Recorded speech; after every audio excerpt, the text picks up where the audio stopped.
Hello and welcome to the Covert Nerd Podcast. Thank you for listening. It means a lot to me that you take the time out of your day to hear what I have to say. I want to mention real quick, there will be some spoilers about the Star Trek Picard series. Nothing major, but as of this recording, it is a newer series, and so I want to mention that up front. If you are a fan of it, you may want to pause this episode and come back to it later, but don't wait too long. Also, I want to mention our sponsors, Rainbow Comics and Cards. I would recommend going there and picking up some trade paperback. I'm a fan of trade paperbacks because you can binge on a series that you love and get all the fun in one reading. One of them that I'd recommend would be Invincible by Image Comics. I read it a while back and really loved it. So you can go to two locations. They have a location in Sioux Falls and in Lincoln, or you can go to rainbowcomicsandcards.com and browse their website. I'll include a link in the show notes to the main webpage, and then the Lincoln store, I'll put their Facebook page in there as well. You can talk to Tim or Taylor, and they'll help you out and point you in the right direction. So without further ado, let's dive right in and nerd it up with Eddie.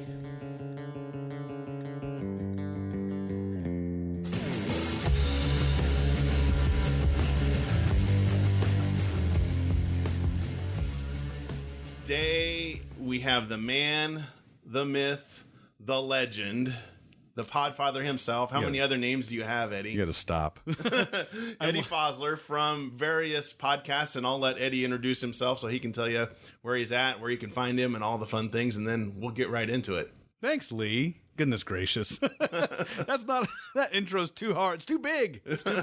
Hello, I'm Eddie Fosler of Daydream Instruction Manual, Make Eternia Great Again, Paranormal Dads, and the lesser-known Falcon Punch Thunder Dads, which isn't dead, it's just sleeping. It's taking a nap.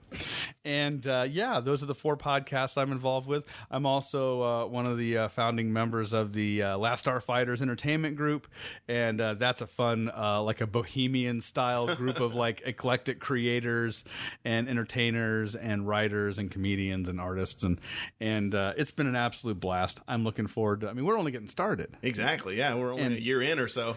Only a year old. We're a year old, and then a humble group of podcasters, also the Podcast Arcade, which is kind of the podcast arm of the Starfighters. And and you're one of the Podcast Arcadians now as well. Exactly. I've been knighted. We just gotta get you all. We gotta get you all the stuff. Do I have to go on a crusade? We gotta go a crusade. You gotta get branded. We gotta brand you still. Oh no. We have a goblet of grog. You gotta drink in the full moonlight. We'll get you there. We gotta bite the head off a chicken or something like that. Yeah, exactly. Feats of strength. Yes. Cool. But yeah, no, man. I see. I've been doing podcasts now since the fall of 2012. Man. And so we're coming up on 8 years. 8 years now. A lot has changed in 8 years. Right?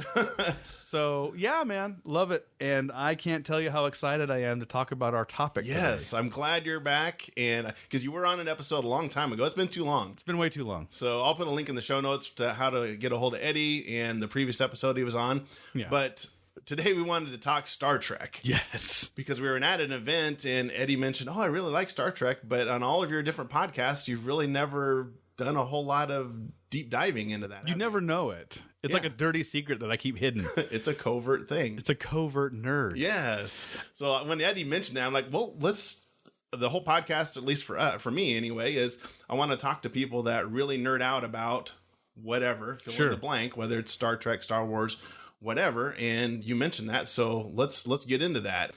When did you first encounter Star Trek? Whether that was a comic book, TV show, whatever. When did you first see it? Yeah. To date this, I was about 10 years old or so, and it was the summertime. It was like summer of 1987, so I wasn't quite 10 yet. And I always had kind of an eye towards science fiction. As a kid, I don't think I even had a word for it. I didn't quite associate it. That I like science fiction. I just knew what I liked. And so shows like Buck Rogers and the $6 Million Man. Battlestar Galactica, Star Wars. Yeah. And I was aware of the Star Trek motion picture because my dad watched it like all the time.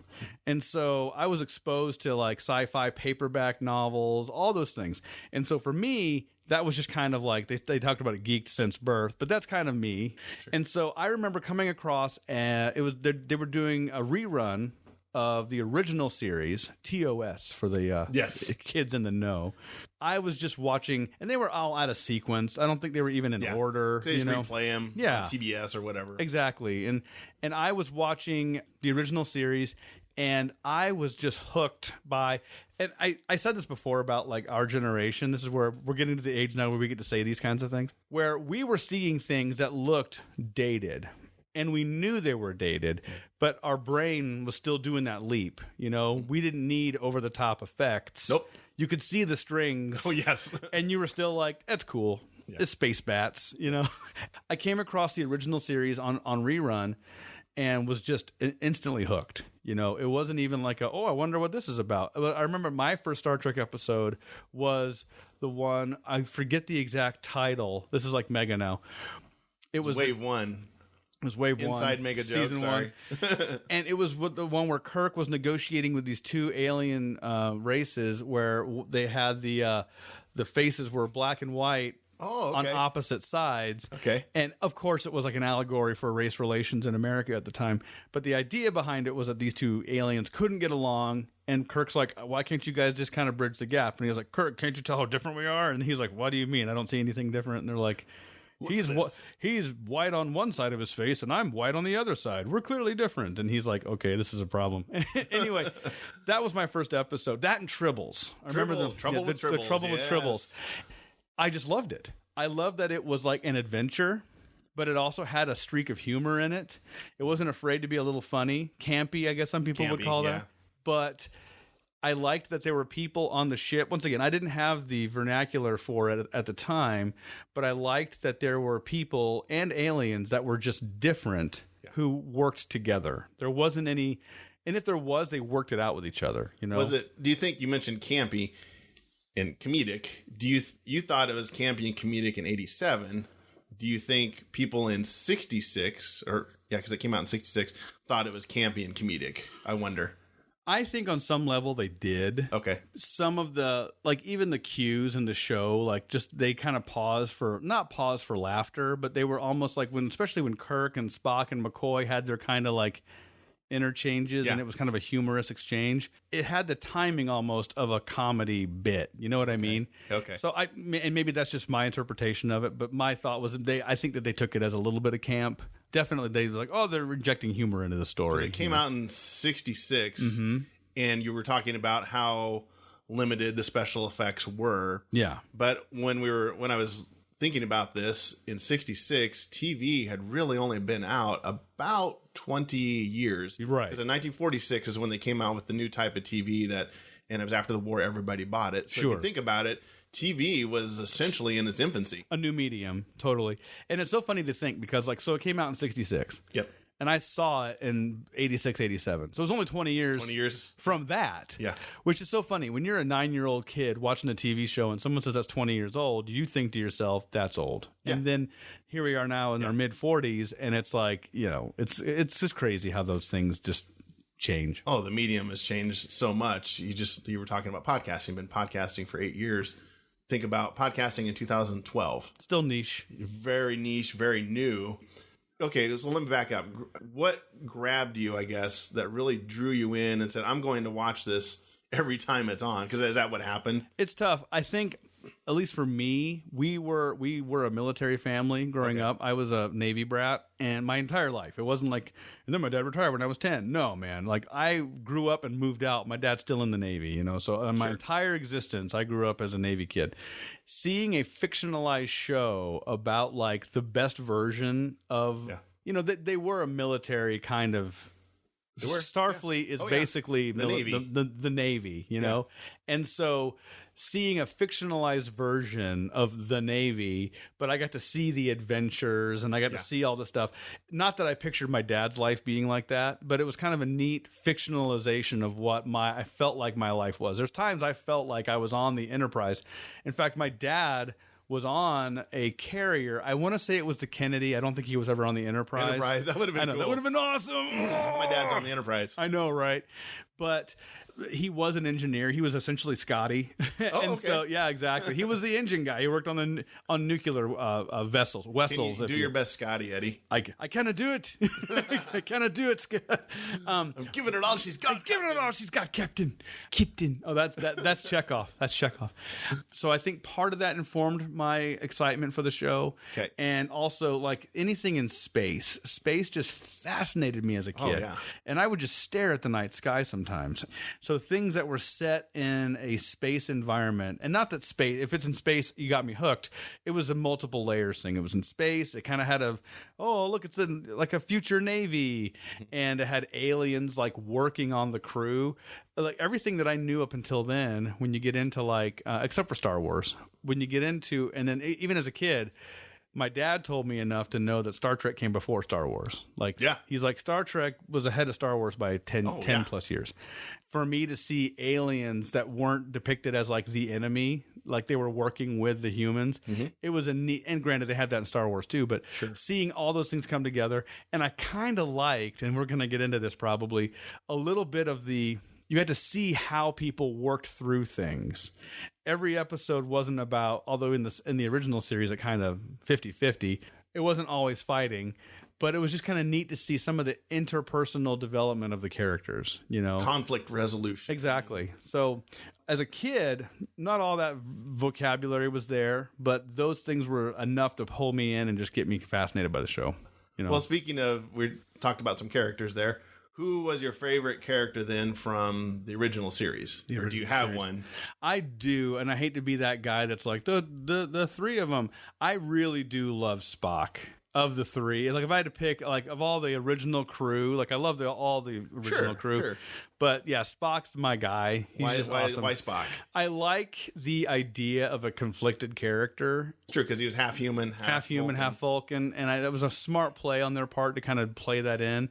Because it made him alien enough that he was interesting, but it also grounded him that you could kind of understand where he's coming from. Sure. Kirk, and as I got older and got more aware of like Kirk as a person, and they kind of fleshed him out more in the movies too.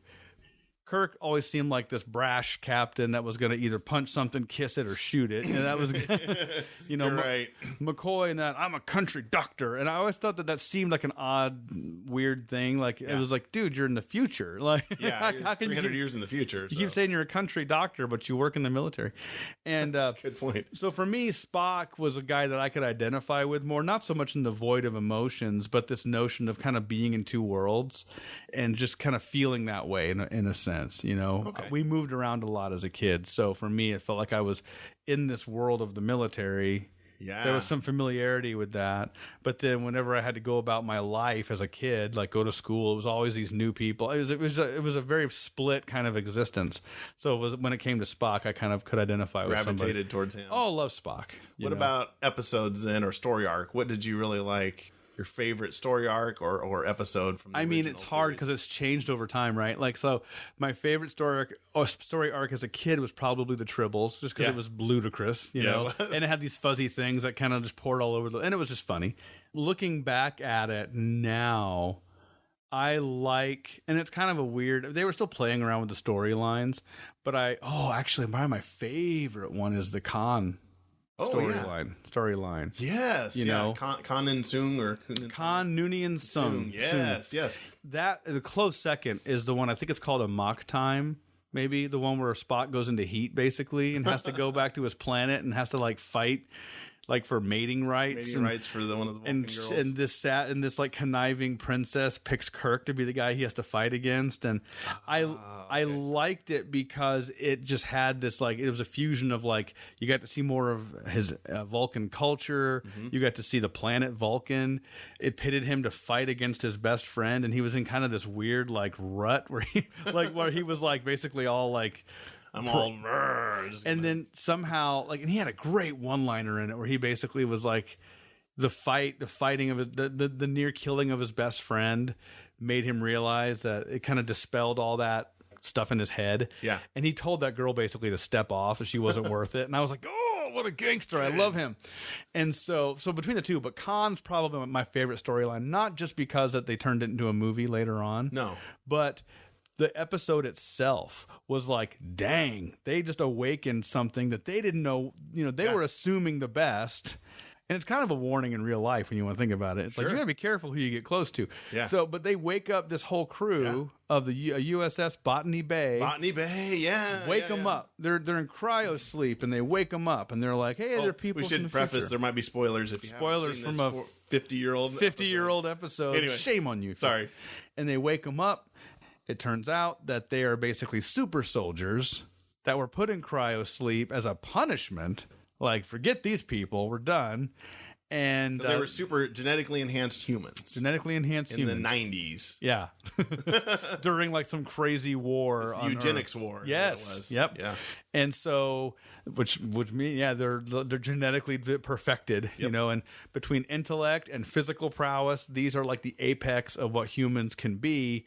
Yeah, Khan stirred up some trouble at that point. Yeah, they lost the war, and so they shot him into space and froze him, and then... Yep, and he led the rebellion and all that stuff. Yeah, he led the whole rebellion. There's a book that called The Eugenics War. Oh, nice. That I read that talks about the whole background. Oh, wow. Basically goes through the Eugenics War. That's crazy. Yeah, he's like from India, and that's where the secret lab was, where they created all these enhanced humans. Yeah. Yeah, that's a really good episode. It's a great episode. And once again, this goes to the campy part. I mean, he's a perfected human, and Kirk still manages to beat him down with a doorknob. And that's where I'm like, man, Kirk's a gangster. He'll snap a chair leg off and beat you down. Oh, jeez. But just the whole notion of that episode and Khan seducing or her falling in love with him, one of the Starfleet officers, and requesting to go with him. I mean, that was a pretty heavy episode for what I remembered the original series to be. And then years later, they had the wisdom to basically springboard off that episode into a movie. That was great. That was a great idea. Such a great idea. Go grab one episode and say, hey, what if we did this? What would happen after the fact? They found him, 30 years later or whatever. And we gave you a planet that we thought was going to be perfect, and it turned out to be a living hell. We give you Ricardo Montalban in a fur vest, I guess. That was amazing. Bare-chested, the deepest of V-necks. Yes. His neckline stopped at his belly button. It's like, yes! That's Eddie's Halloween costume. I need that. Yeah. That would be awesome, actually. All of my costumes are either Prince Voltan or Khan. It's like very like homoerotic, but I'm cool with it. Whatever. We'll do what we got to do. Whatever cooks your cookie. Whatever floats your boat. So this was so you saw in 86, 87. Yeah. And then tell us about seeing then the Next Generation. So Star Trek Next Generation came out in September of 87. Yeah, so I was late to the party on Next Generation. So I saw the original series, and as a kid, it seemed like there was just hundreds of episodes available of the original series, and there's not. It was only on for 2 seasons. Yeah. And that's it. That's it, kids. You thought there was more, and they canceled it. And so you can actually burn through the original series pretty quick. Yeah. There's not a lot. No. And so I, over a summer, watched pretty much, I think, all the original series episodes. I may have missed one or two, but I saw 99% of the original series.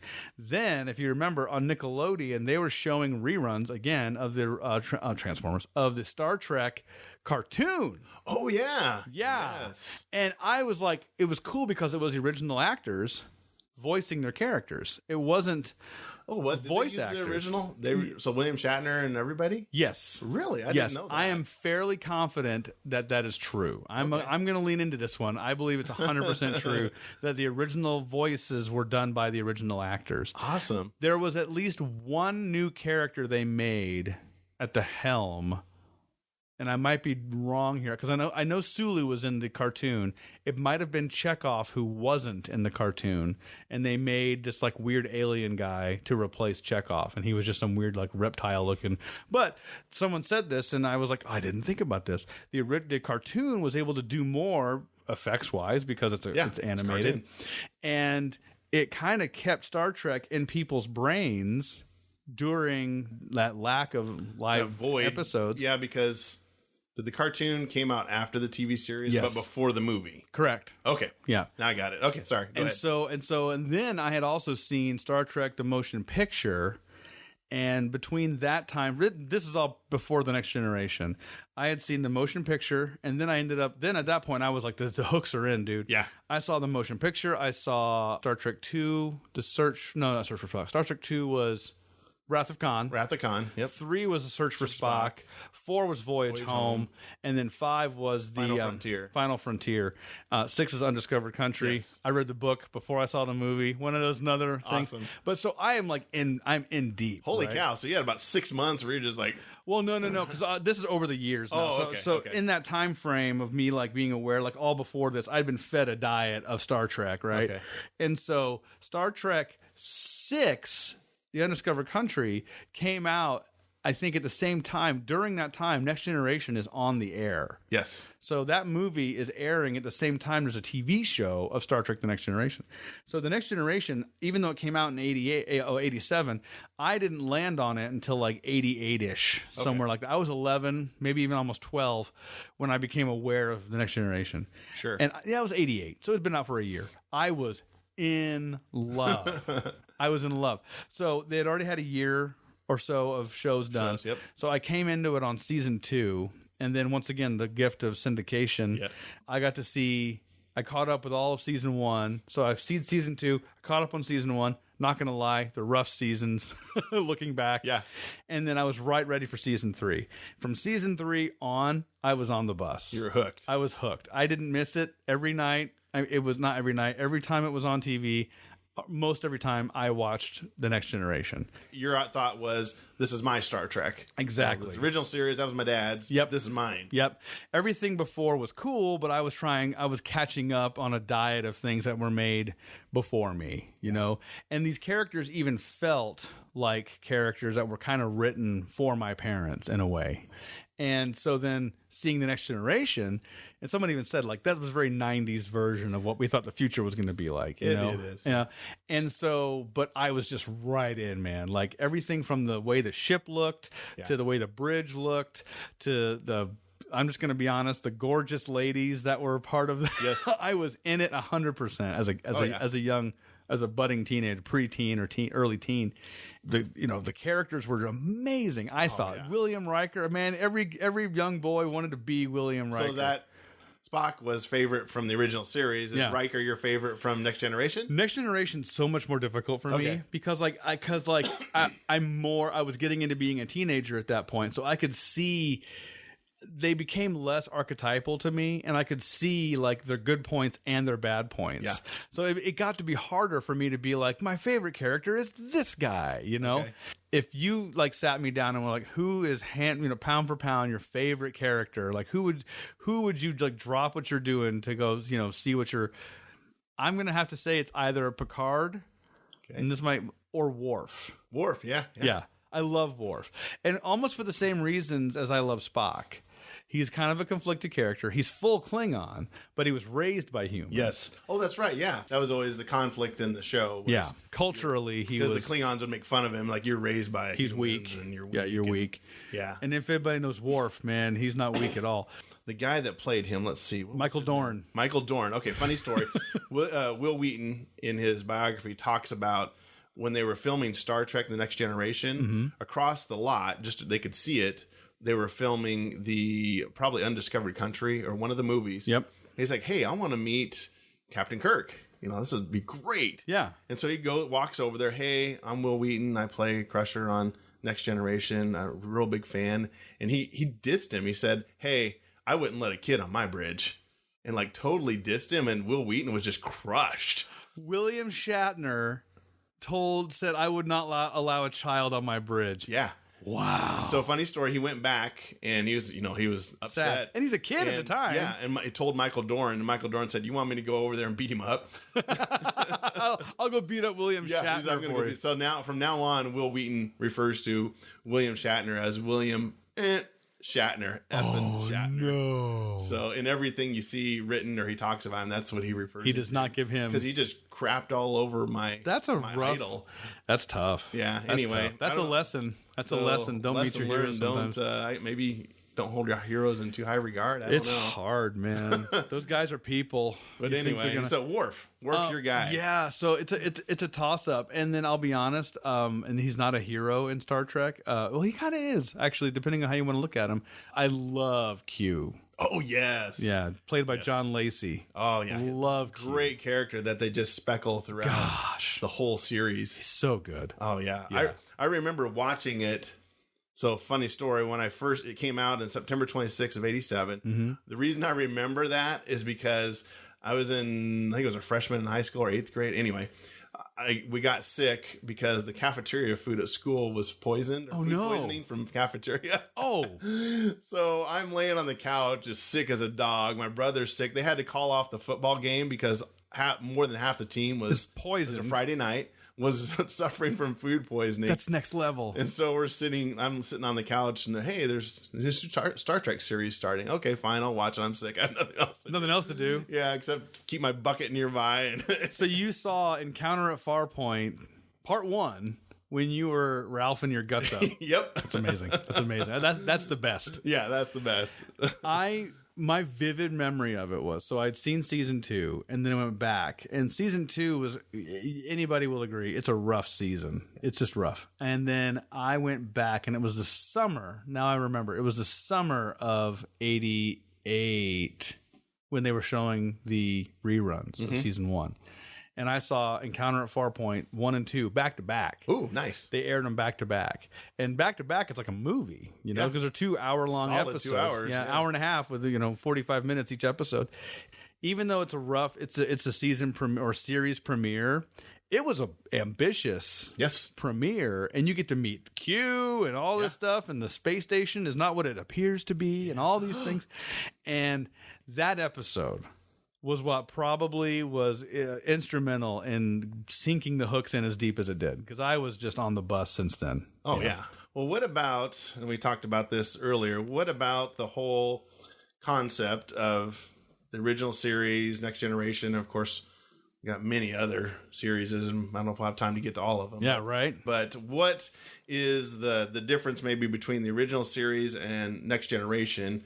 Or do they have a lot of similarities, I guess, philosophically, or that whole concept of, like you said, they really tried to deal with race in the first series? The current thread, at least that I take away from Star Trek, and this is where like people, you look at anything like a prism, and you're going to see a different thing in it, and Star Trek, just like anything that's fiction, people can take out of it what they want. And what I took out of Star Trek, they do differ. I mean, Star Trek, the original series, Gene Roddenberry said it. He considered it a wagon train to the stars. Like, he liked it. It was almost like a Western that was filmed in space. And we've seen shows like Firefly and other things that kind of try to embody that feeling.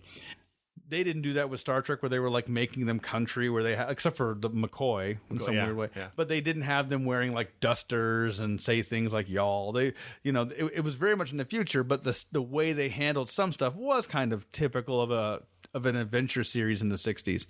Kirk doing the double-fisted Oh yeah. Exactly. Oh, the classic. Hammer. Oh, dude. The kind of the hammer. He's going to break your face. Like, yes. And so with Star Trek The Next Generation, what you got out of it was there was action still in the show, but what was happening was it was more of their reaction to it and how to steer around stuff like that, like physical confrontation. What I got out of it was there was less Picard, and the whole notion of The Next Generation was they almost evolved beyond physical. They had torpedoes and phasers still, but the idea was that they were looking for peaceful solutions to problems first. And a lot of people hear that and are like, that sounds boring. But it really wasn't, because it gets into like the culture differences, how we resolve these things. What do we do? Or do we just agree to disagree? Things like that. In a way, it felt almost like more of a thinking show to me, at least. The first series or second? Next Generation. Okay. Picard, I thought, was a much more thoughtful captain. You couldn't have casted him better. No. They struck gold with him. And so the current thread, and this is where a lot of people who like Star Trek kind of get into fights. I think no matter whether it's the movies or even if it's the current Picard series, there is a common thread through all of these series. And it's either the future is a good future. Like there's a positive story here. It's not like there's an apocalypse. We did emerge from, the whole warp drive, the eugenics wars. Yes. There was this pocket in humanity where we had to kind of overcome this negativity, but that the future is positive. And even in the Picard series, you can tell like Starfleet is kind of like corrupt in a way. Rogue. And Picard resigned because of it. He's like, I'm not going to be a part of an organization that does this. But what I like about it is even within that, Starfleet might be corrupt, but Picard and these people are not. They're fighting for an ideal that they still believe in. And so for me, Star Trek has been a very like positive story. Sure. And that's what I think the unifying thread is. The unifying thread is all positive for the most part. Even within the negativity, Deep Space Nine is a great example of a Star Trek story that's not happy. It's not born out of happiness. Sisko is a captain who's pissed. He's a mad guy. And I remember one episode where he's trying to get these aliens they have some hostages or something. And and this is where I'm a little less savvy to DS9. Sure. I love DS9, but I didn't get to watch it as much as I wanted. We moved in between that. And I was there when they moved Worf over to Deep Space Nine. Oh, yeah. Remember that? Yeah, I remember that, yeah. There was a hostage situation from some rogue Starfleet people who broke off and did their own thing. And he's basically negotiating with them. They're not budging. And he's like, all right, well, I'm going to ruin the planet you guys are on. And starts like just shooting these photon torpedoes into the planet that are like equipped with some weird warhead that are like destroying their atmosphere. And they're like, you're going to kill us all. And he's like, yeah, I guess I am. Boom, boom, boom, boom. And I'm like, wow, he's different. Whoa, he's dark. He's angry. He went there. Yeah, I mean, his first episode of DS9, I remember him yelling at Picard because he blamed Picard because he was turned into Locutus by the Borg. Oh, yeah, that's right. For blowing the ship up that his wife was a captain on. Ooh. Yeah, or first officer. But yeah, she got killed in that exchange with the Borg, and so Sisko blamed Picard for that whole mess. I remember that was kind of a unique thing. They had the crossover between those two universes, Deep Space Nine and Next Generation. Because they were running two Star Trek series at the same time. That's how popular it went. Yeah. That they could do that. Which they're doing now with Discovery and Picard. That's true. Yeah, you're right. Yeah. Well, back to Next Generation. The question I thought of, we talked about favorite episode or story arcs in original series. What about Next Generation? What's the one or two that really stick out that I love that one? Or if you're flipping through channels and you see that one, you're like, ooh, I'm stopping there. Oh, well, I have an all-time favorite episode. Okay. There's a one episode that's self-contained. They reference the events in it, how it changed Picard a little bit. But it was called The Inner Light. Okay. And that's an episode where they encounter a beacon that's just in space, just floating around. It's not even near a star system. They're like, that's weird. Okay. And it's essentially a satellite. And they scan it. And upon scanning it, it basically scans back at them. Okay. And in doing so, latches onto the captain somehow and puts him into a state of essentially like a coma. Like he is out. And they can't wake him up. Okay. And they start to cut the beam from that probe. Like, all right, shut that thing off. Get it off of us. They do, and it starts to kill the captain. He starts to die. And they're like, whoa. So they turn the beam back on, and he stabilizes. And they're like, okay, so whatever is happening here, this thing is going to do what it's got to do. Okay. And it seemed like he was fine. Like on there.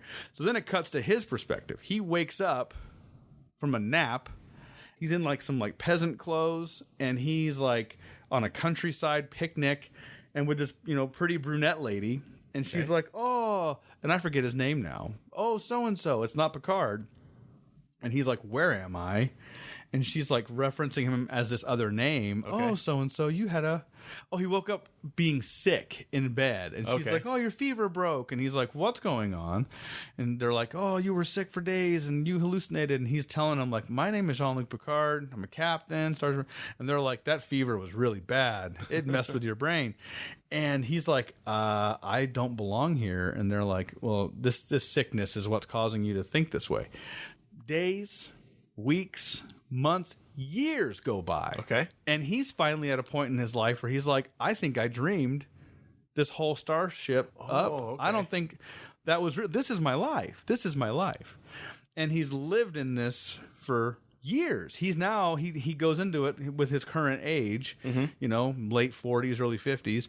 And he essentially dies in this life. And in that life, they had kids.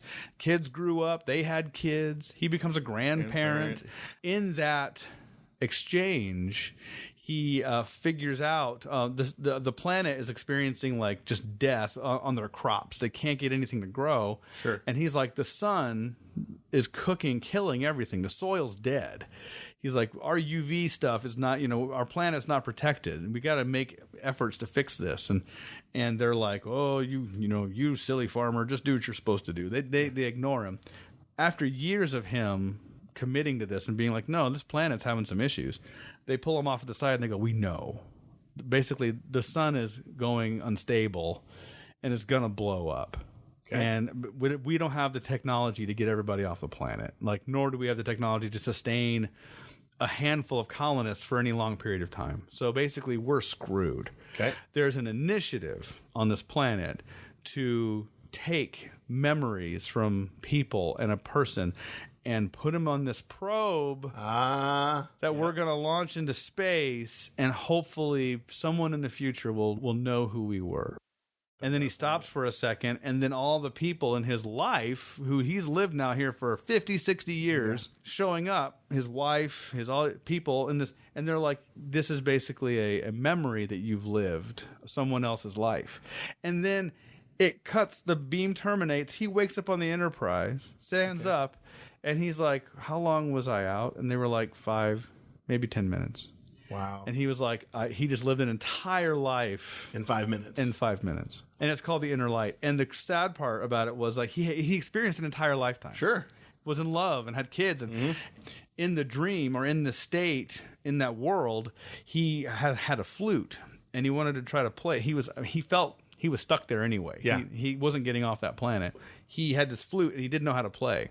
Over the years, he kept playing it. And by the end, he was really gifted at playing the flute. And so he was playing full concerts, and people would come and attend, and it was all very like, what's the word, like idyllic, where people were like all drinking wine and like, yay. Very posh. Exactly. He's playing the flute, well, and people like it. And then so he went into this, Picard went in, not being able to play the flute, comes out of it. Can fully play the flute because even after 5 minutes. He learned that skill. Even though he was asleep, he technically honed it over decades. Wow.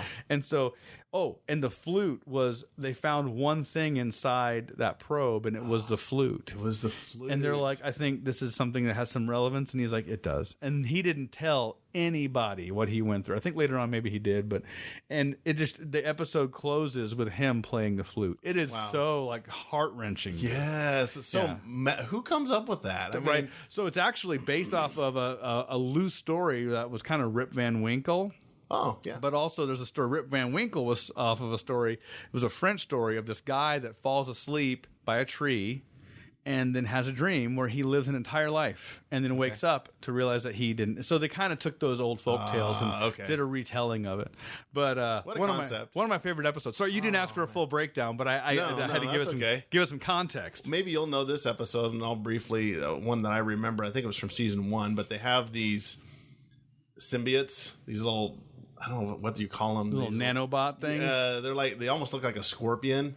Oh, and they take over the Federation. Yes. I think it's season 1. Season 1 or really season 2? Bizarre. Yeah. And they shoot the guy with the phaser, and he blows up, and this big lizard thing comes out of him. Yes. But if you remember, at the very end, the symbiotes send out a signal. Yeah.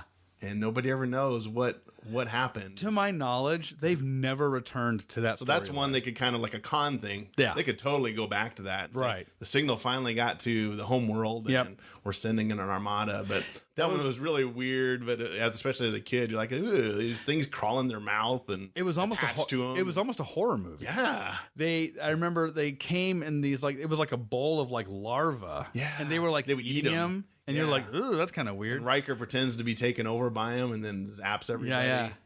One of the guys like turns his head, and one like crawls in his mouth. Yes, that was the king or queen. Yeah, and then they shoot him, and you can see like his like exposed ribs. And this was on network television. Yeah, dude, the 80s were bonkers. They were really pushing it. But speaking of pushing it, though, if you go back to the original series, and we can talk about the philosophy behind this, but having an African American woman on the deck. Yeah. You had a Russian on the Enterprise. Yep. You had then, like you said, they had aliens on there. I mean, that, for 1966, that was pretty radical. Oh yeah, I mean, Kirk and Uhura kissed. Yeah, that was like the first interracial kiss on TV. Really? Yeah, whoa, yeah. So, He kissed her.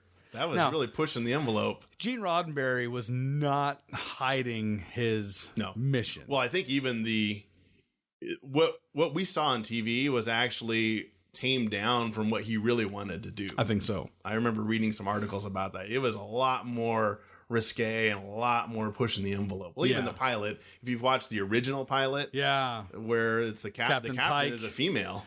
No, it's Captain Pike. And the first officer was female. Maybe that was it. Yep, Okay. Yep. And that first episode was the pilot, and there was no Captain Kirk. No. And Spock was there still. I don't remember if he even had Vulcan ears, though. I think he had the haircut, but no ears. Okay. And that pilot was shown after, the way they showed the syndication, at least, was I saw all this stuff. And then the very end, they showed the pilot of the original. Yeah. And you're like, and I was like, what the heck is even confusing. This, dude? But it's still a great episode. Those aliens with the pulsing brains, where they keep them. That's that whole, what was that even called? Something to the cage or something. Yeah, like the that. cage. And I remember reading an article called The Cage. I remember reading an article about that. That whole thing, they had to tame it down quite a bit. Yeah, I can imagine. It's like torturing or something going on. It was pretty risque. Oh, they had slave girls. Yeah. And, I mean, it was some next level stuff. I mean, in the 60s were already kind of they were getting into they were getting into that. Some more risque content, but he was pushing the envelope for sure. Oh, yeah. Especially with the diversity stuff. And this is where people are so funny because we take a lot, and this is where I get a little philosophical maybe. That's fine. People get all oddly weird now where it's it feels weird when you force it in the story. I think you're the one that feels like it's forced. You know what I mean? What does forcing it mean? I think it's forcing it, and maybe what people say when they mean it is when they take a character who's existing and they change the ethnicity or the gender of that character. Yeah. Maybe that's what they're getting at. I think so. But my point is, I've still seen complaints when you even have authentic new characters. I mean, Discovery is a great example. The lead character in that is an African-American woman, and she is killer. She is amazing. I've only seen a handful of Discovery episodes. I don't get what the fuss is about. I mean, I'm a lifelong Star Trek fan, and Trek, I've even said this. I go, Star Trek The Next Generation is very different than the original series. Oh, yeah. There's the unifying thing of positivity, yes. But the way they go about different things, how different things are resolved, even to the extent of the Klingons were bad in this one. They were bad guys. They're bad. Always bad guys. Yep. The 60s never went into the what if the Klingons were good. They never did that. Nope. The Romulans, bad guys. They're like Vulcans, but they're bad. And then Next Generation was hey, guess what? We worked out our difficulties with the Klingons. Not only do we work them out, they help us with stuff, and we even have one on the bridge. And Romulans, one of the big storylines in The Next Generation, which they actually touch on with Picard, is Picard, along with Spock, towards the end of the Next Generation series, one of the big storylines was reunification, what they kept calling it that. That's right. Was bringing the Vulcans and the Romulans back together because they were essentially one race, and there was a division philosophically between the two cultures that were they believed emotions were their downfall. Romulans believed that emotions were good and should be embraced. And so they were well, we disagree. We're going to split. Okay, cool. And so with Next Generation, what you saw was more about we need to fix these things and figure out how to fix these splits between different races and cultures. And I really dug that quite a bit. I like how they took some of those old prejudices from the original series. Yeah. Try to mend those, but in the same time, then they bring on new enemies, so to speak, with the Borg and some of this other stuff that they tried to do. So what's so cool? Yeah, dude, totally. And what's so cool is they didn't get. It wasn't a tired premise because the Klingons were this warlike culture. Yeah. They're we're going to take your stuff, and there's a lot of allegory, I think, for the time too, with the Cold War, and they're Russians and we're, not. And then what I liked about Next Generation was when they dealt with conflict, it was either beings kind of like Q, where it was oh my God, a reminder that we're evolutionarily are pretty small, or it was the Ferengi, which weren't a warlike culture. They were their whole economic system was weird and different, and like stealing to them was okay. Yes. And it's like, wow, how do I even work with this? And so they didn't have to go through the tired trope of like bad guy likes to blow stuff up. In a lot of cases, the bad guys, air quotes, were just so different that you had no idea how to work with them. Couldn't deal with them because like I have no idea. Yeah, you're totally off my radar. Yeah, I mean the Ferengi weren't opposed to like conflict, but they tried to kind of get around it first and try to like bamboozle, and steal and. What was their currency?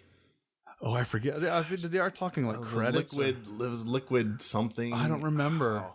I just remember there's like the Ferengi the Ferengi rules of acquisition or something like that. There's like a long list of like if you can get something by stealing it, then do it that way. They would just do it, and there was always, but it was a liquid something. Though. Yeah, I don't know. That's a Trek good point. fans out there are probably like, hey, you idiot, dummies. Don't know what that is. But that was one of the bigger things that I liked was that they did bring conflict, but a lot of the conflict was even with Voyager. I mean, there was that, what was that, that's offshoot of Starfleet the dark, are you talking about? And he became her first chief, Chakotay. That was her first Chakotay, officer. Yes, but he was like a legit Native American. Was that the idea? Yeah, he was. Yeah. But like that was a whole separate thing aside from he joined this like splinter group that tried to rebel against Starfleet. Mm-hmm. And what were they called? X-23. Not X-23. I forget. This is where we fall Wolverine. apart. But he was like blacklisted. He's like, this guy tried to lead a revolt against Starfleet. And even in Voyager, I mean, Voyager turned things on its head. You have a female captain. Yeah. And I mean, so for me, Voyager came at a weird time because it was like what? Like the mid-90s at that point? 93, no, I thought 94? it was a little bit later, but I could be Might wrong. have been even later. I thought it was like 93, 94. No, I think Voyager was... I thought that was 2000s. Oh, I could be wrong. I swear it was the Next 90s. Generation, Deep Space Nine, Voyager, but there might have been a gap. I thought Voyager and DS9 were on synonymously too. I could be wrong. My remembrance was Next Generation. Yeah, go ahead. I mean, I'll just rap while you look it up.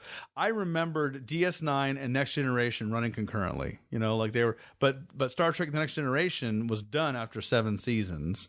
Yeah, they went a long time. Yeah, 7 seasons, and they got to write the show to an end. They weren't canceled. They chose to be done. It, yeah. Yes, and I loved that. I like that concept. Yes. We're not just going to keep running this into the ground. Nope. Until we get enough out of it. Yep. And that episode was amazing too. All good things. Okay. Yeah, I love that. They play the card game. And then I thought my mindset was so DS9 was still going, but that's when they introduced Voyager at the same time. So Voyager was January 16th, 1995. Yeah. So it was like mid. Ran out in 2001. Okay, so it had a good run, though, too. Yeah, 7 seasons, too. Yeah.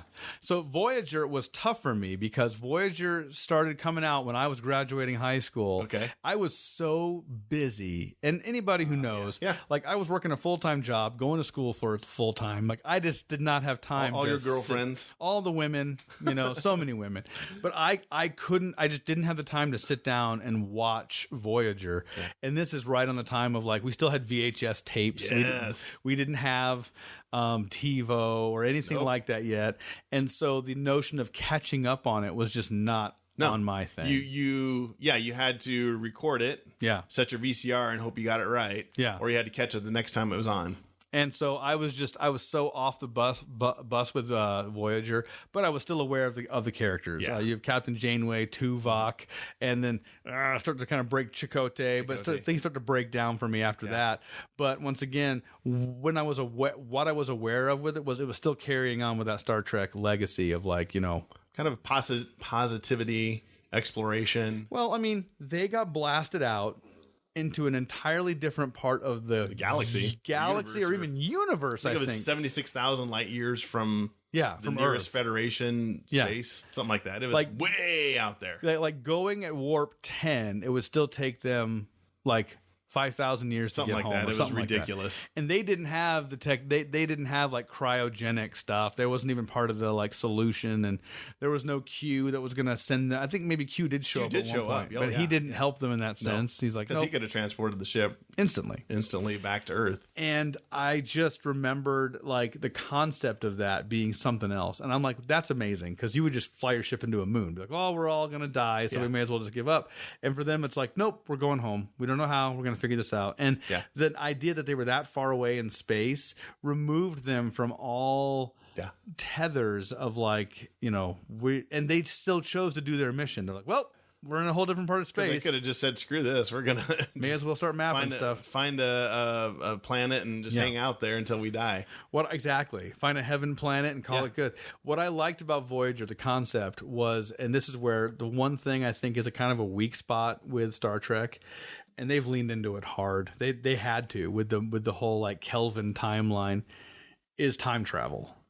They played with time travel so much. That's the one thing that drives me a little bit crazy. Okay. It's maybe too much? Too much. Yeah. Too much. You have the challenge of, say, it's Deep Space Nine and Voyager so Deep Space Nine, kind of your antagonists have to come to you. Yep, your space station. It's a space station. Yep. Voyager, I have to somehow keep this ship intact for 7 years. Yeah, and that's... Because I can't... With Next Generation and with the original series, you could always, we'll just get back to Earth or the nearest port and get They went back to Earth sometimes. and get a new ship, and we're okay. Right. So that's the challenge, I think, with Voyager and Deep Space Nine is with writing. Yeah. You're kind of in a little bit of a pocket with both of those. You are. Where do you go? The original series or Next Generation, not really. You got a lot more flexibility. Yeah.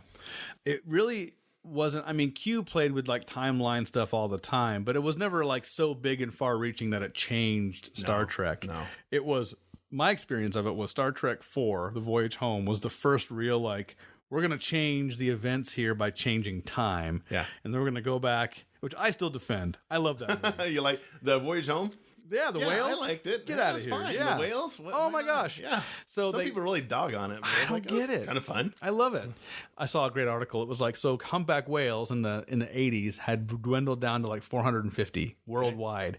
And now I think right now it's somewhere like 30,000, 40,000. Dramatically higher. Yeah, and it was like Star Trek guys did it. Yeah, we did it. I love that. That was my experience with the first real like Star Trek really getting into like, we're going to travel through time and change things. Yeah. And then it happened. They didn't mess with it again. Not in 5 or 6. They all stayed within their time. I love the whole Star Trek 5 though. What does God need with the starship? Yeah. I'm sorry. People wham on that one too. And I'm like, I kind of like that one. I kind of like that one too. Because they're kind of on the fence of whether this is God or not. Yeah. And Kirk's like, man, go to hell. I was like, yes! Yeah! He just won't be stopped. But it was like effectively the first Star Trek. I mean, so Star Trek, I think it was Generations when they traveled through time because the Borg were just ripping them apart, and they went back to find the guy who literally invented warp drive. Yeah. Mm-hmm. And so they did some time travel there. I remember that. Yeah. And then with the new wave of Star Trek movies, that was where things got cattywampus. Yeah, they really screwed with stuff. I said this, and I still stand by it. Is like, listen, they did what they chose to do, and the keeper of the kingdom said, "Go for it." But when you now have, it's fine. It's just like you said, they really played with the time. Yeah. Time travel. They didn't want to make a new Star Trek again. Yeah. That wasn't going to be a series. So they wanted to somehow tell a story again. And they told a ton of Next Generation movies. They were all, I said, it's funny to me, aside from Generations, all the other Star Trek, the Next Generation movies are kind of forgettable. Yeah. In my opinion. Yeah. And the last one, Nemesis, yeah. wasn't that good in my opinion. Yeah, I don't think I even saw it. That was where they have a Star Trek, it was like Star Trek, a clone of Picard, who was actually a young, what's his name? The guy who played Bane. Oh, yeah. God, people are going to kill us so much. Yeah, I know what you're talking about. But that guy played a clone of Picard raised by, like, I think a rogue group of Romulans, I want to say. But the movies, they had to, in their mind, I think, tell a story with characters that people already knew, but they didn't want to tell a story with the Next Generation crew. So they went back and said, we need to tell one with the original cast, but we're going to basically cast younger people. And the way to do that is we're going to have another timeline. And I was kind of like, oh, okay. But I do like the movies. They're entertaining. I love all three of them. They're entertaining. The second one, I think, is the weakest one in the bunch. I really do. Yeah. It's basically Star Trek 2. Yeah. Redone. Yeah. Well, yeah. I remember even Spock, he was on there. Like, well, they just flopped it. And that was the part. I don't know. Of course, you have Benedict Cumberbatch and you have the whole the Dark Federation, the undercover Federation making these weapons. Yep. So, the part I did like was that you got to see. So one thing that I liked about Vulcans too was that like it's not highlighted a bunch, but that they're like twice as strong or 2.5 times stronger than a normal human. Mm-hmm. And so you're not going to win a fist fight with a Vulcan. No. You know? And so I think they're even stronger than Klingons. Oh, really? Or they're comparable to Klingons in their strength. But they're so chill that they would never get in a fight. You wouldn't know it. Yeah. And you see Spock literally give in to his human side, and he just chases down Khan and beats the poop out of him. Wails on him. And I'm like, I kind of love that. Yes, and then Uhura comes in and kind of helps him out. Stop, you're going to kill him. Yeah. Like, yes. He's like, he just keeps punching him. Oh, he's just opening him up. I'm like, do it, Spock, kill him. Spock's way better than me. I would have killed him. Yeah. So I'm a little mixed because I didn't, and I have a friend who, not a friend, but an old acquaintance who was like, the minute they blew up Vulcan, he was like, I'm done. This is not Star Trek. Walked out. He got out of the theater, stood up and walked out. Was like, that's not Star Trek. I don't care what they call this. It's not Star Trek. And my point to him was, it is Star Trek. It's just a parallel universe that you don't like, and that's fine. Yeah, okay. You know, go for it. Speaking of Vulcans and Klingons, do you know any Star Trek languages? I don't. I toyed around with getting the Klingon dictionary years ago. And I was actually at the time, I was in high school, I think, because I was in so deep. Y'all don't understand. So I, at that point, was so in love with Star Trek, I was getting it any way I could. So the TV show is only once a week. Comic book stores, I wasn't allowed to go to because men have mustaches. There's men with mustaches in there. So we would go to the Base Exchange, or the BX if you're a military in the know. Oh, okay. And the Base Exchange, depending on where you're at in the country, some are really nice, some are really crappy. I've been in all kinds, but the one we were at in Virginia was a nice one, and the Base Exchange there. What is it? A store? It's a store. Oh, okay. Yeah, it's like a Target, but it's all set. It's on the military base. Okay. The one that we went to had a book section, and so I'd run over to the book section and see what was new. And they never carried like old stuff. They, like big like Stephen King books, stuff like that. But you couldn't like.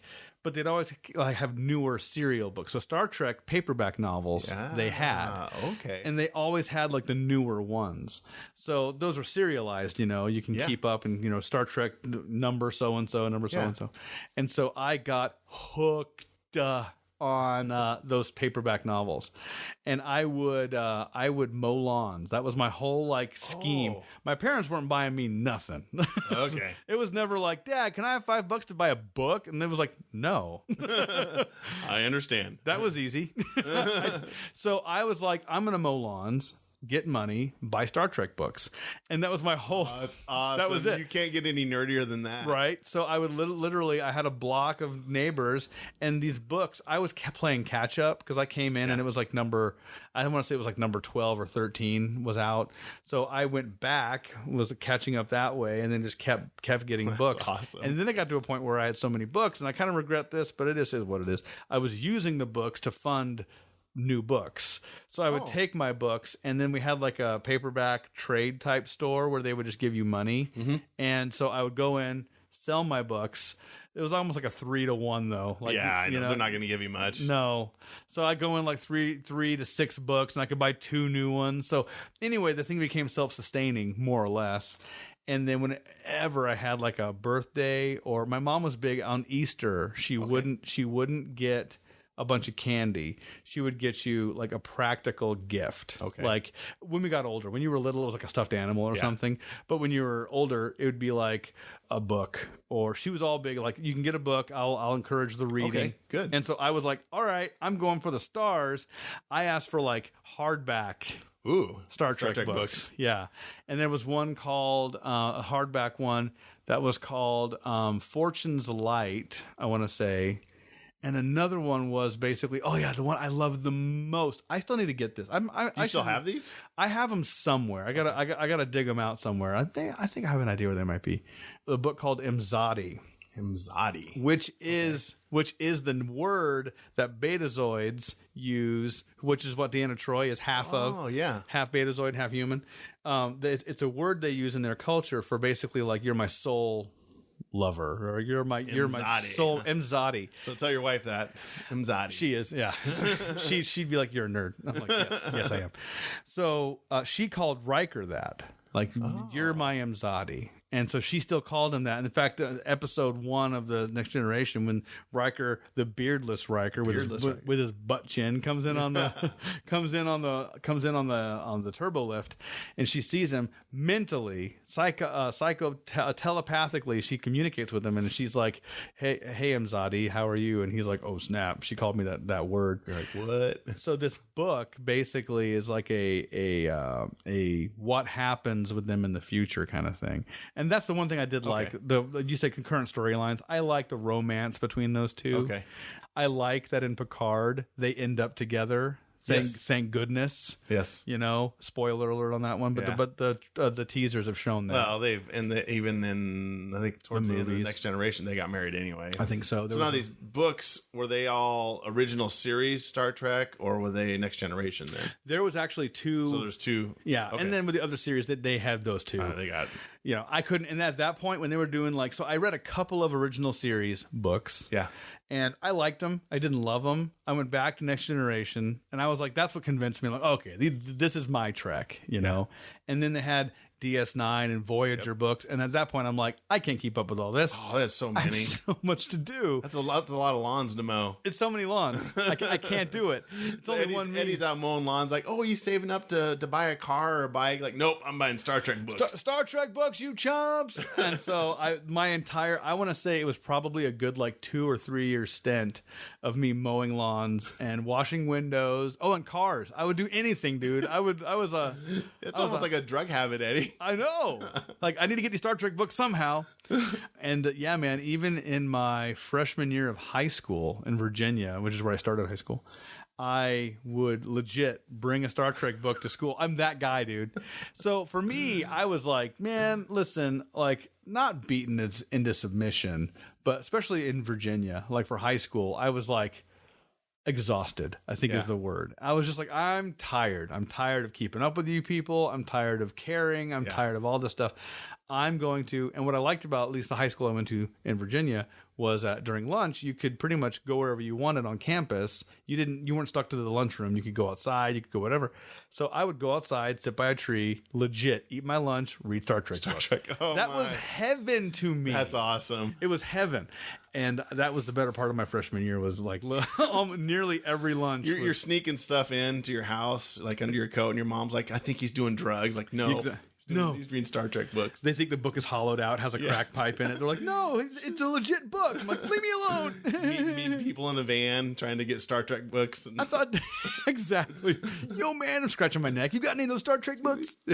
That's awesome. I got 3 of these. Oh, I've already read those. Have you heard about some of the things that were inventions that were inspired by Star Trek? Don't even get me started. Real life technology. Yes. I was so in the original series, their communicators weren't the badges. It was like a handheld device that you would flip open to activate to then talk on. Fast forward, cell phones, modern cell phones, flip phones. That's how they worked. And the notion of I use this to communicate with pretty much anyone whenever I want. Yes. It's on my person, and I can get a hold of them whenever I want. Motorola even had a device, a model called, they didn't have rights to the Star Trek, so they called it the StarTAC. Yes. Smart move. Yes. Yeah, and it was it had that look. It was a handheld, Yep. And then taking it a step further, I mean, you don't wear them on your chest, but the watches now, these Apple smartwatches are so small, and they do take phone calls. So you could technically tap your watch and start talking to someone with a thing that's so small you could wear it on your lapel. Could wear it on it, yeah. There's the tablet. Yes. The flat screen tablets. Oh, dude. Were Next Generation. That's where those. The Next Generation, if you look at the thing, because I had the technical manual, bro. I bought the technical manual. It goes into the fiction or the science. Have, the cross section of the. It shows the cross sections. It shows the layout of the. I think the acronym is LCARS. Oh, wow. I want to say that, and I forgot what it meant. I want to say it's LCARS, whatever that stood for. Anyway, the Next Generation, if you remember looking at the panels, when they obviously those were glass panels that had graphics on them that for the filming of the show just looked what they looked like. But then when they did an actual shot on a certain panel, sometimes it would actually change depending on what was going on. Like the digital effects team would actually make the panels a little different. Do stuff. The notion of a dynamic screen was a Next Generation thing. Because think about it, in the 80s, all the buttons we had did one thing. Yeah. Even if it was an LCD display, it wasn't touch sensitive. No. It was only showing you what it was, but nothing was what I would dynamic display. Like you hit a button and it changes all the options on that screen. Yeah. So dynamic display was a Next Generation concept. That's awesome. And then I remember it was like the early 2000s. We bought a printer for my work, and it was a dynamic display. The buttons, your options would change based on, and it was all What you touched. and it was all a LCD display. And I'm like, this is the Next Generation. This is what I've been waiting for this whole time. So when I look at an iPhone, even now, I'm like, this is Next Generation technology right now. That's awesome. It's like that's what you dreamed about under the tree at school when you're eating your lunch. Exactly. Oh, I couldn't wait for the tech of Star Trek to start coming true. Is that one of the things that kind of got you excited, or why people kind of like it? It's the technology and then the positivity, I guess, too. I liked that problems that we have now weren't problems for them. Yeah. And it seemed like, well, that's kind of how our technology works. I mean, like, 100 years ago, vaccinations weren't a thing. Sure. And now polio goes away. You know what I mean? Heck, even now, the phone, you talked about an iPhone. Yeah. That iPhone in 1990, the processing power and the capabilities would have been tens of thousands of dollars. Correct. And it's in my pocket now. Yeah. Yeah. A thing that you charge at night by your bed was a thing that would fill up an entire room just to run, And so, seeing those things, like, I'm like, oh, well, we could be that one day.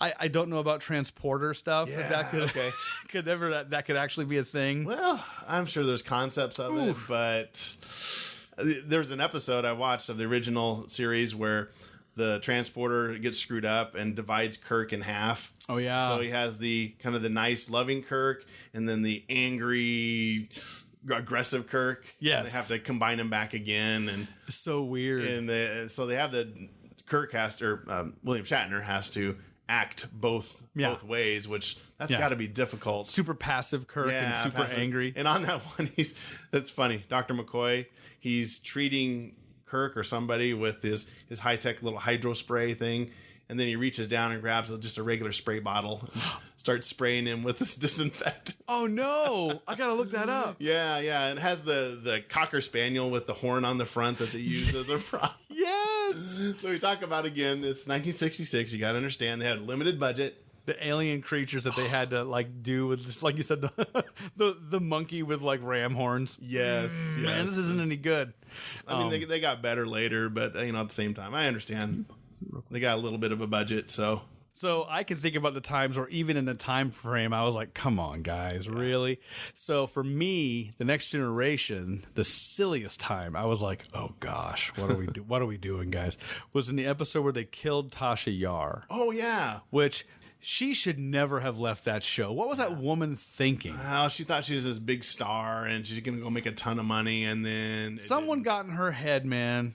She's on season 2 of that show and is like, I need off. Yeah. And it's like, what? Yeah. Like, I don't know. It was in season 2. Was it season 1? They killed her in season 2. Oh, okay. She was there for a full season, and then season 2. And so season 2, there's some weird tar monster on a planet, and I forget all the stuff, but it's basically just a hateful thing. He's off of evil or something like that. Or something it's like Ghostbusters 2. Yeah, slime. And it manifests in a humanoid kind of form, and it's clearly some guy in some tarp covered in tar. And it looks like a guy covered in tar. Under a tarp. And I'm like, that looks really bad. I don't care what anybody says. And so it was kind of like, that's, and in the Next Generation, the original series, at least for me, the Cocker Spaniel with a horn, I mean, it's hilarious. Yes. One of the ones I thought was funny, there's an episode where it's called The Horda, where they're trapped in a cave, and it's this cave monster that looks like, I think it's made of rock. It's supposed to be made of rock or whatever. And Spock communicates with it and has like an emotional reaction, but the effect of the creature is basically like this blobby looking thing with a person under it, and they're kind of crawling around as this rock thing. And at one point, Spock gets up on it and is trying to kind of like communicate with it, and just the cheesiness of it is enough that it's like, it pulled me out even as a kid. That doesn't age well, I guess. Is what I don't you're think saying. it does. No, but I guess when you're a kid in the '80s, you're like, it's a space thing. Well, plus you're an actor, and I think about people whose job it is. It's like, man, your job is not to like. I wonder. You got to act your butt off. That's what it is. You got to wonder what they're thinking. Yeah, I would be curious when they're like, "What are we doing here again? What? Yeah. This is a guy under a tarp, and we're just gonna spray some oil on him." Yeah. And okay. I remember the not so much an effect. I guess it is an effect. They got practical effects, though. Practical effects. I'll take it. The crew got kidnapped to this planet where this like.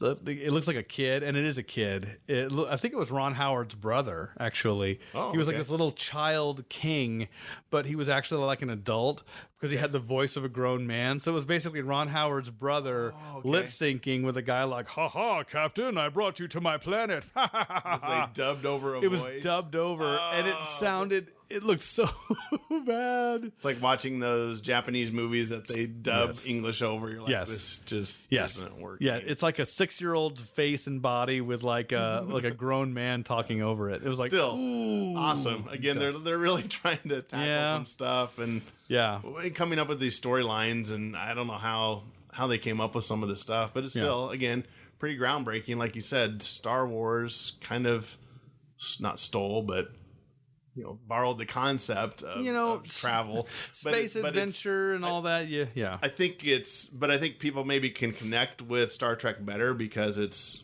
our air quotes here, our timeline, or not. Well, this is exactly. Star Wars is far, far away. Yeah, they're not even humans. I mean, there's the word human's not in there.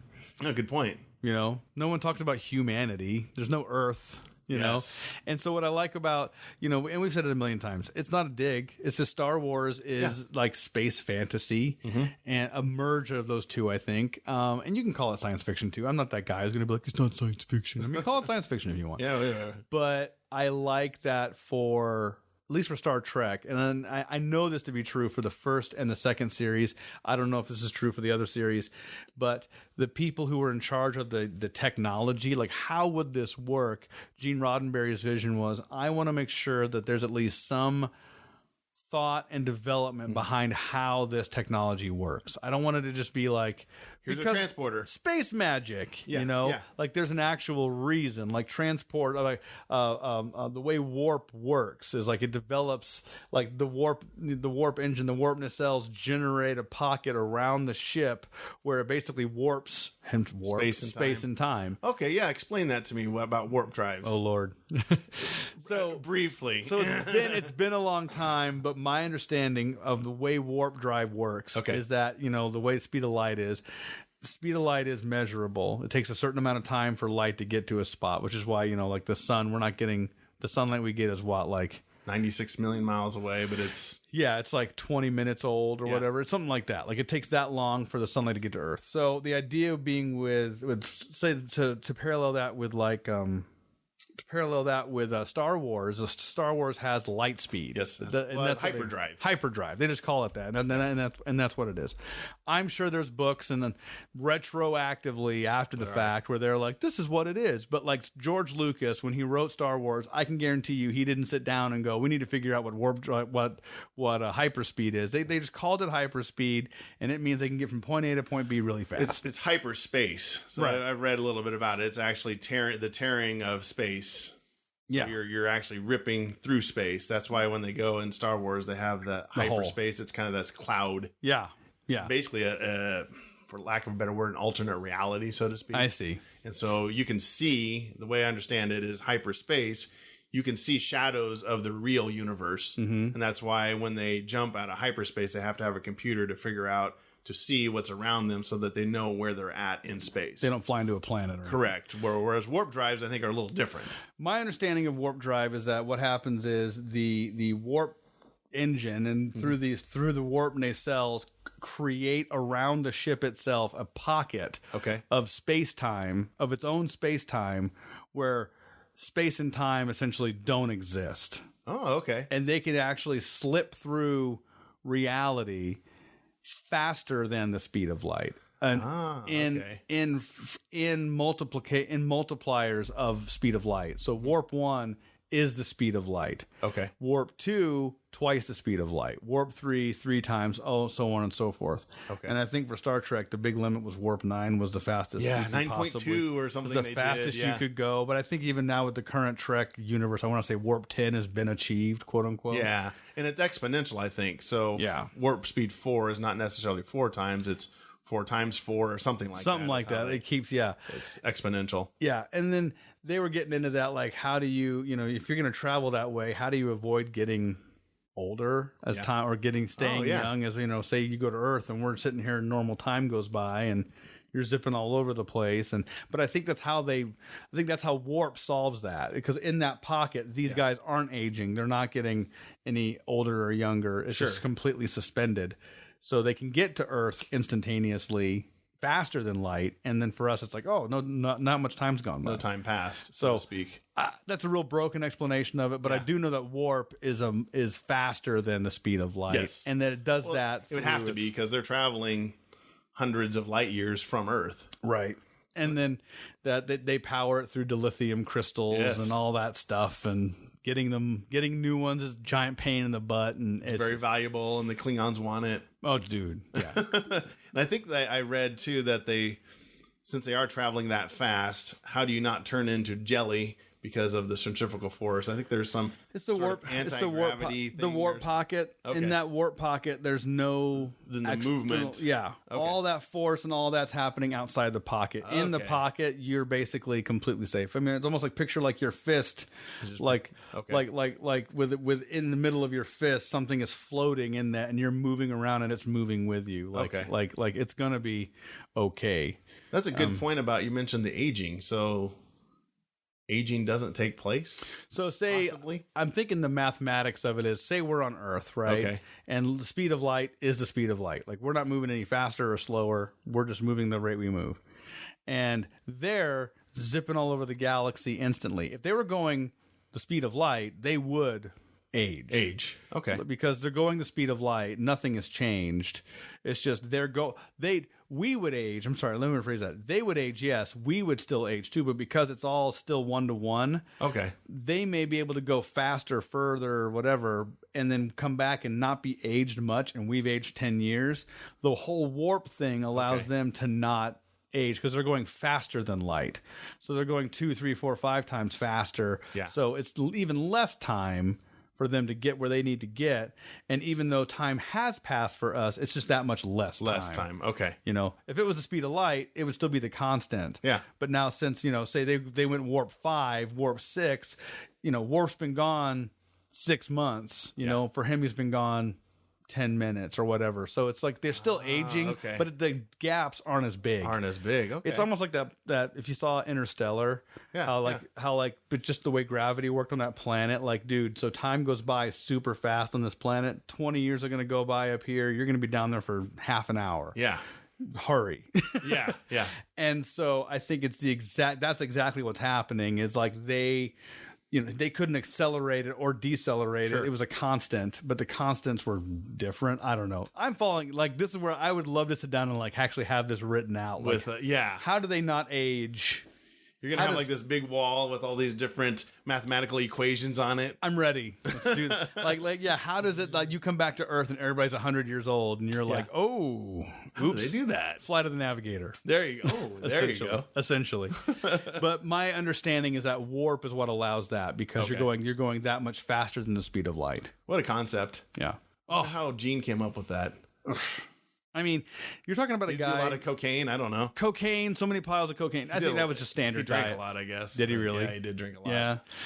I do know that, like, he was a pilot, or he was in the military for a short amount of time. I'm sure. Not that means that he's going to be good at writing science fiction. No. But I think for them, having some root, and not that there wasn't like, hey, not that we're never going to say, hey, because space magic, but I want a lot of this stuff to be rooted in some form of science. Have at least a base of some science. And even if we have to bend those rules. And being in the military, kind of understood the whole, Starfleet, the ranks and how that would break down. Was it the Prime Directive and some of all that stuff? I love those kinds of things. How they're like, they have this one rule, man. It's like, we got one real hard rule here, and that's don't mess with a culture that's pre-warp technology. Yeah. You just can't do it. And then they do it. They do it anyway. Kirk. Oh, well. Well, let's put a pin in this, Eddie. It's been fun. I'm sure we could dive in even further. Maybe next time, again, we're going to have a wall full of equations. Eddie's going to solve warp travel. This is only part 1 of our Star Trek series. This is part 1 of 178 episodes. Yes! Eddie figures out warp drives. We're going to do this. And then he builds one in his backyard. We're going to build it, Lee, and we're going to just travel all over the place. There you go. And we're going to have dogs with horns on them. Yes! And tribbles, and then a spray bottle. Next to our laser. I'll be the evil Kirk. You can be the good one. That's awesome. And then you can have set our phasers to stun to kill. Set phasers to kill. That's Eddie's new motto. Exactly. Set our phasers to kill. Set this podcast to kill. Yes. Can you say engage? Or what did Kirk say? I know. Make it Picard. so. Make it so. Picard was engage. Yeah. Well, no. Make it so was both of them. Oh, okay. And then he'd say make it so, and he would also go engage. Engage, and that was kind of his little tagline. But yeah, make it so was like the big one, I think, too. But yeah, because you have good journey on Mega, so you need to engage. Engage. So. Cool. All right. Well, thanks, Eddie. And I'll put a link in the show notes to all Eddie's podcasts again, and you can check him out. He's got some great podcasts, and hopefully we can have you on again and do another topic. I don't know what we'll figure out other than warp drives. More Star Trek. More Star Trek. We can talk about food replicators. Ooh. Okay. See? How do you turn my poo-poo into filet mignon? Mysteries that'll never be solved, maybe. Star Trek. So, all right. Well, thanks, Eddie. I appreciate it. Thanks, man. So much fun talking to Eddie. He's such a character. I hope we can do it again. Please go to covertnerd.net for all the links that we mentioned in the show. And you can also check out other episodes as well and the other podcasts that Eddie is in. So thank you for listening. And until next time, nerd it up.